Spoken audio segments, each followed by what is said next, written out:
Hello everyone, जय हिंद। स्वागत है आपका मेरे यूट्यूब चैनल के प्लेटफॉर्म में। आज मैं आपके समक्ष बात कर रहा हूँ ब्रिटिश संसद के द्वारा पारित अधिनियम अर्थात 1947 ईस्वी के भारतीय स्वतंत्रता अधिनियम से संबंधित महत्वपूर्ण जानकारियों के संदर्भ में। जैसे कि फर्स्ट पॉइंट है 1947 ईस्वी का भारतीय स्वतंत्रता अधिनियम क्या था।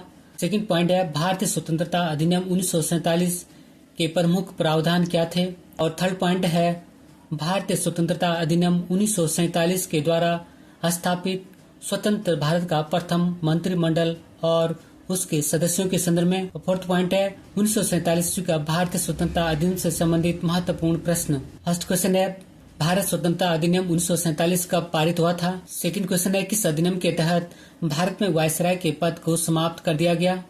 थर्ड क्वेश्चन है स्वतंत्र भारत के प्रथम गवर्नर जनरल कौन बने थे।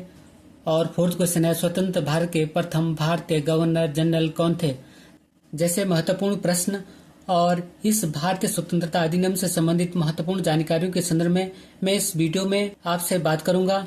इससे पहले कि मैं आगे बढ़ूं, यदि आपने इससे पूर्व के भारतीय संवैधानिक विकास से संबंधित वीडियो को नहीं देखा है तो उन वीडियो को भी जरूर देखें। यदि मैं उन वीडियो की लिंक को इस वीडियो की डिस्क्रिप्शन में लिंक कर दूंगा, आप चाहे तो वहां से भी देख सकते हैं। इसी पॉइंट के साथ मैं अपने वीडियो को स्टार्ट करता हूं और वीडियो का फर्स्ट पॉइंट है भारतीय स्वतंत्रता अधिनियम 1947। भारतीय स्वतंत्रता अधिनियम 1947 ब्रिटिश संसद द्वारा पारित अंतिम अधिनियम था, क्योंकि इसके पश्चात स्वतंत्र भारत का अपना संवैधानिक इतिहास प्रारंभ होता है। इस भारतीय स्वतंत्रता अधिनियम 1947 में 20 धाराएं थी और इस भारतीय स्वतंत्रता अधिनियम 1947 को ब्रिटिश संसद में 4 जुलाई 1947 को प्रस्तावित किया गया था और इस अधिनियम को 15 जुलाई 1947 को हाउस ऑफ कॉमन्स और 16 जुलाई 1947 ईस्वी को हाउस ऑफ लॉर्ड्स में प्रस्तुत करने के बाद 18 जुलाई 1947 को ब्रिटिश सम्राट के हस्ताक्षर के साथ ही यह स्वीकृत हो गया था। अर्थात भारतीय स्वतंत्रता अधिनियम 1947 18 जुलाई 1947 को स्वीकृत हुआ था। अब बात करते हैं इस वीडियो के सेकंड पॉइंट के संदर्भ में। तो सेकंड पॉइंट है भारतीय स्वतंत्रता अधिनियम 1947 के प्रमुख प्रावधान। फर्स्ट पॉइंट है इस स्वतंत्रता अधिनियम ने भारत में ब्रिटिश राज समाप्त कर 15 अगस्त 1947 को इसे स्वतंत्र और संप्रभु राष्ट्र घोषित कर दिया। अर्थात इस भारत स्वतंत्रता अधिनियम के स्वीकृति के बाद भारत एक स्वतंत्र और संप्रभु राष्ट्र घोषित हुआ। सेकंड पॉइंट है इस अधिनियम ने भारत को विभाजन कर 2 स्वतंत्र डोमिनियनों संप्रभु राष्ट्र भारत और पाकिस्तान का सृजन किया, जिन्हें कि ब्रिटिश राष्ट्रमंडल ने अलग होने की स्वतंत्रता दी थी। थर्ड पॉइंट है इस अधिनियम के द्वारा वायसराय का पद समाप्त कर दिया गया और उसके स्थान पर 2 डोमिनियन राज्यों अर्थात भारत और पाकिस्तान में गवर्नर जनरल के पद का सृजन किया गया, जिसकी नियुक्ति नए राष्ट्र की कैबिनेट की सिफारिश पर ब्रिटेन के ताज अर्थात ब्रिटेन के राजा को करनी थी और इन पर अर्थात इन नए गवर्नर जनरल पर ब्रिटेन सरकार का कोई नियंत्रण नहीं होना था। फोर्थ पॉइंट है इस अधिनियम के द्वारा दोनों डोमिनियन राज्यों अर्थात भारत और पाकिस्तान में संविधान सभाओं को अपने देशों का संविधान बनाने और उसके लिए किसी भी देश के संविधान को अपनाने की शक्ति दी। सभाओं को अर्थात इन दोनों देशों के संविधान सभाओं को यह शक्ति थी कि वे किसी भी ब्रिटिश कानून को समाप्त करने के लिए कानून बना सकती थी, यहाँ तक कि उन्हें स्वतंत्रता अधिनियम को भी निरस्त करने का अधिकार था। फिफ्थ पॉइंट है संविधान सभा का विधानमंडल के रूप में कार्य करना। जब तक संविधान सभाएं संविधान का निर्माण नहीं कर लेती तब तक वे विधानमंडल के रूप में कार्य करती रहेंगी। सिक्स पॉइंट है इस अधिनियम के द्वारा 1935 के भारतीय शासन अधिनियम द्वारा शासन जब तक संविधान सभा द्वारा नया संविधान बनाकर तैयार नहीं किया जाता तब तक उस समय 1935 के भारतीय शासन अधिनियम द्वारा ही शासन होगा। सेवंथ पॉइंट है इस भारतीय स्वतंत्रता अधिनियम ने नया संविधान बनने तक डोमिनियनों में शासन संचालित करने एवं भारत शासन अधिनियम 1935 के तहत उनकी प्रांतीय सभाओं में सरकार चलाने की व्यवस्था की। हालांकि दोनों डोमिनियन राज्यों अर्थात भारत और पाकिस्तान को इस कानून में सुधार करने का अधिकार था। 8 पॉइंट है इस अधिनियम ने 15 अगस्त 1947 से भारतीय रियासतों पर ब्रिटिश संप्रभुता की समाप्ति की घोषणा की। इसके साथ ही आदिवासी क्षेत्र समझौता संबंधों पर भी ब्रिटिश हस्तक्षेप समाप्त हो गया। 9 पॉइंट है इस अधिनियम ने भारतीय रियासतों को यह स्वतंत्रता दी कि वे चाहे तो भारत डोमिनियन या पाकिस्तान डोमिनियन के साथ मिल सकती हैं या स्वतंत्र रह सकती हैं। 10 पॉइंट है, इस अधिनियम के अधीन भारत डोमिनियन को सिंध, बलूचिस्तान, पश्चिमी पंजाब, पूर्वी बंगाल, पश्चिमोत्तर सीमा प्रांत और असम के सिलहट जिले को छोड़कर भारत का शेष राज्य क्षेत्र मिल गया।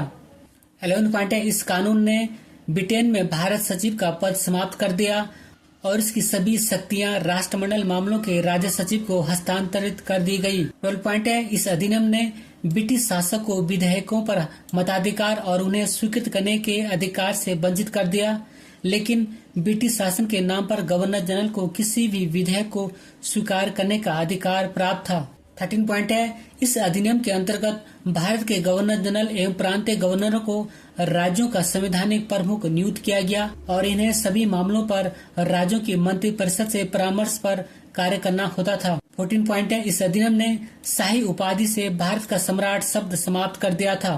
15 पॉइंट है, इस अधिनियम ने भारत के राज्य सचिव द्वारा सिविल सेवा में नियुक्तियां करने और पदों में आरक्षण करने की प्रणाली समाप्त कर दी थी और 15 अगस्त 1947 से पूर्व के सिविल सेवा कर्मचारियों को वही सुविधाएं मिलती रही जो उन्हें पहले से प्राप्त थी। पॉइंट नंबर 16 है, इस अधिनियम ने भारत सचिव द्वारा नियुक्त उन पदाधिकारियों को पूर्व सुरक्षा दी गई जो इन राज्यों की सेवा में लगे हुए थे और भविष्य में ऐसे पदाधिकारियों की नियुक्ति के अधिकार से भारत सचिव को वंचित कर दिया था। पॉइंट नंबर 17 है, इस अधिनियम ने 15 अगस्त 1947 के बाद भारत तथा पाकिस्तान पर अंग्रेजी संसद के क्षेत्राधिकार की समाप्ति कर दी थी, अर्थात ब्रिटिश संसद के क्षेत्राधिकार की समाप्ति कर दी थी। पॉइंट नंबर 18 है, इस भारतीय स्वतंत्रता अधिनियम को क्रियान्वित करने के लिए गवर्नर जनरल को आवश्यक शक्तियां दी गई थी। अंततः कह सकते हैं कि 15 अगस्त 1947 को भारत को दो स्वतंत्र डोमिनियनों भारत और पाकिस्तान में बांट दिया गया था और पाकिस्तान के प्रथम गवर्नर जनरल मोहम्मद अली जिन्ना बने थे, जबकि भारत के प्रथम गवर्नर जनरल लॉर्ड माउंटबेटन बने थे। इस प्रकार भारतीय स्वतंत्रता अधिनियम 1947 ने विभाजन के साथ भारत की स्वतंत्रता घोषित कर दी।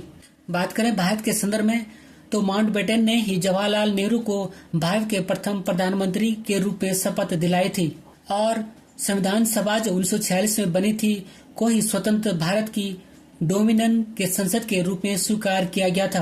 अब मैं आपके समक्ष बात कर रहा हूँ भारतीय स्वतंत्रता अधिनियम 1947 द्वारा स्थापित स्वतंत्र भारत के प्रथम मंत्रिमंडल के संदर्भ में। भारतीय स्वतंत्रता विधेयक 18 जुलाई 1947 को ब्रिटिश सम्राट के हस्ताक्षर हो जाने के बाद भारत 15 अगस्त 1947 को स्वतंत्र हुआ था, लेकिन भारत स्वतंत्र होने के साथ ही दो राष्ट्रों में भी विभाजित हो गया, भारत और पाकिस्तान में। पाकिस्तान 14 अगस्त 1947 को स्वतंत्र हुआ था, जबकि भारत 15 अगस्त 1947 को स्वतंत्र हुआ था। इस प्रकार सत्ता परिवर्तन के बाद 15 अगस्त 1947 को पंडित जवाहरलाल नेहरू प्रधानमंत्री बनने के साथ 14 सदस्य मंत्रिमंडल का गठन किया गया और इस मंत्रिमंडल में सभी वर्ग और समुदाय को उचित स्थान दिया गया था। सत्ता परिवर्तन के साथ ही लॉर्ड माउंटबेटन भारत के प्रथम गवर्नर जनरल बने थे। इस प्रकार इस नेहरू मंत्रिमंडल के सदस्य सरदार वल्लभ भाई पटेल 15 दिसंबर 1950 को अपनी मृत्यु तक स्वतंत्र भारत के पहले उप प्रधानमंत्री के रूप में कार्य किया। अब मैं बात कर रहा हूँ स्वतंत्र भारत के प्रथम मंत्रिमंडल के सदस्यों के संदर्भ में। तो फर्स्ट है पंडित जवाहरलाल नेहरू। पंडित जवाहरलाल नेहरू प्रधानमंत्री के साथ साथ विदेश मंत्रालय, राष्ट्रमंडल संबंधी मंत्रालय और वैज्ञानिक अनुसंधान मंत्रालय के प्रमुख भी थे। सेकंड है सरदार वल्लभ भाई पटेल, ये गृह और सूचना एवं प्रसारण मंत्रालय के प्रमुख थे और साथ ही देश के उप प्रधानमंत्री भी थे। थर्ड है R.K. षणमुखम चेट्टी, ये वित्त मंत्रालय के प्रमुख थे। फोर्थ है सरदार बलदेव सिंह, ये रक्षा मंत्रालय के प्रमुख थे। फिफ्थ है मौलाना अबुल कलाम आजाद, ये शिक्षा मंत्रालय के प्रमुख थे अर्थात शिक्षा मंत्री थे। सिक्स है C.H. भाभा, ये वाणिज्य मंत्रालय के प्रमुख थे अर्थात ये वाणिज्य मंत्री थे। सेवंथ है बाबू जगजीवन राम, ये श्रम मंत्रालय के प्रमुख थे अर्थात ये श्रम मंत्री थे। एट है श्यामा प्रसाद मुखर्जी, ये उद्योग और आपूर्ति मंत्रालय के प्रमुख थे अर्थात उद्योग और आपूर्ति मंत्री थे। नाइन्थ है डॉक्टर राजेंद्र प्रसाद, ये खाद्य और कृषि मंत्रालय के प्रमुख थे अर्थात खाद्य और कृषि मंत्री थे।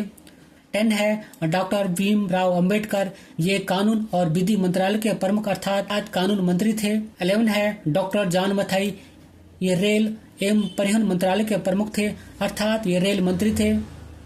12 है रफी अहमद किदवई, ये संचार मंत्रालय के प्रमुख थे। 13 है नरहर विष्णु गाडगिल, ये कार्य खान एवं ऊर्जा मंत्रालय के प्रमुख थे। 14 है केसी नियोगी, ये राहत और पुनर्वास मंत्रालय के प्रमुख थे। 15 है राजकुमारी अमृत कौर, ये स्वास्थ्य मंत्रालय की प्रमुख थी अर्थात ये स्वास्थ्य मंत्री थी। और इस नेहरू मंत्रिमंडल में राजकुमारी अमृत कौर एकमात्र महिला सदस्य थी। अब बात करते हैं भारतीय स्वतंत्रता अधिनियम 1947 से संबंधित महत्वपूर्ण प्रश्नों के संदर्भ में। तो फर्स्ट क्वेश्चन है, ब्रिटिश संसद ने 1947 ईस्वी का भारतीय स्वतंत्रता अधिनियम कब प्रस्तावित किया था? तो आंसर है 4 जुलाई 1947 को। और यह भारतीय स्वतंत्रता अधिनियम 18 जुलाई 1947 को सम्राट के हस्ताक्षर के साथ ही स्वीकृत हुआ था। क्वेश्चन नंबर 2 है, भारतीयों को स्वतंत्रता किस अधिनियम के तहत मिली थी? तो आंसर है भारत सरकार अधिनियम 1947 के तहत। इस भारत सरकार अधिनियम 1947 को भारतीय स्वाधीनता अधिनियम 1947 और भारतीय स्वतंत्रता अधिनियम 1947 के नाम से भी जाना जाता है। क्वेश्चन नंबर 3 है, भारत सरकार अधिनियम 1947 को 4 जुलाई 1947 को ब्रिटिश संसद में किसने पेश किया था? तो आंसर है ब्रिटिश प्रधानमंत्री क्लेमेंट एटली ने। अर्थात कह सकते हैं कि जब भारत स्वतंत्र हुआ उस समय ब्रिटेन के प्रधानमंत्री क्लेमेंट एटली थे। क्वेश्चन नंबर 4 है, भारत सरकार अधिनियम 1947 कब पारित हुआ? तो आंसर है 18 जुलाई 1947 को। क्वेश्चन नंबर 5 है, भारत का विभाजन किस योजना के आधार पर हुआ था? तो आंसर है माउंट बेटन योजना के आधार पर। क्वेश्चन नंबर 6 है, किस योजना के तहत भारतीयों को 1947 में सार्वभौमिक सत्ता सौंपने की बात की गई थी? तो आंसर है माउंट बेटन योजना। क्वेश्चन नंबर 7 है, किस अधिनियम के तहत भारत को 2 स्वतंत्र डोमिनियन राष्ट्र भारत और पाकिस्तान में बांट दिया गया? तो आंसर है भारत सरकार अधिनियम 1947। क्वेश्चन नंबर 8 है, किस अधिनियम के तहत भारत में वायसराय के पद को समाप्त कर दिया गया? तो आंसर है भारत सरकार अधिनियम 1947। क्वेश्चन नंबर 9 है, किस अधिनियम के तहत भारत सचिव के पद को समाप्त कर दिया गया? तो आंसर है भारत सरकार अधिनियम 1947 के तहत। क्वेश्चन नंबर 10 है, किस अधिनियम के तहत भारत में ब्रिटिश शासन को समाप्त करके भारतीय सत्ता भारतीयों को दी गई थी? आंसर है भारत सरकार अधिनियम 1947। क्वेश्चन नंबर 11 है, किस अधिनियम के तहत भारतीय देशी रियासतों को यह स्वतंत्रता दी गई कि वे किसी राष्ट्र के साथ मिल सकते हैं या स्वतंत्र रह सकते हैं? तो आंसर है भारत सरकार अधिनियम 1947। क्वेश्चन नंबर 12 और मोस्ट इम्पोर्टेंट क्वेश्चन है कि भारत शासन अधिनियम 1947 के प्रमुख प्रावधान क्या थे? तो आंसर है भारत को 2 स्वतंत्र डोमिनियन राष्ट्र भारत और पाकिस्तान में बांटा गया। सेकंड है, ब्रिटेन के शासन को समाप्त कर भारतीयों को सत्ता सौंपी गई थी। थर्ड है, वायसराय और भारत सचिव के पद का अंत कर दिया गया था। फोर्थ है, भारत का सम्राट के पद को समाप्त कर दिया गया था। और फिफ्थ है, भारत को स्वतंत्रता दिलाई गई थी। क्वेश्चन नंबर 13 है, स्वतंत्र भारत के प्रथम गवर्नर जनरल कौन बने थे? तो आंसर है लॉर्ड माउंटबेटन। क्वेश्चन नंबर 14 है, भारत के अंतिम वायसराय कौन थे? तो आंसर है लॉर्ड माउंटबेटन। क्वेश्चन नंबर 15 है, स्वतंत्र भारत के प्रथम भारतीय गवर्नर जनरल कौन बने थे? तो आंसर है सी राजगोपालाचारी। क्वेश्चन नंबर 16 है, स्वतंत्र भारत के अंतिम गवर्नर जनरल कौन थे? तो आंसर है सी राजगोपालाचारी अर्थात चक्रवर्ती राजगोपालाचारी। इसी क्वेश्चन के साथ मैं अपने वीडियो को समाप्त करता हूं और इससे पूर्व की भारतीय संवैधानिक विकास से संबंधित सभी वीडियो को जरूर देखें। यदि मैं उन वीडियो की लिंक को इस वीडियो की डिस्क्रिप्शन में लिंक कर दूंगा, आप चाहे तो वहां से भी देख सकते हैं। Thank you for watching. God bless you. जय हिंद।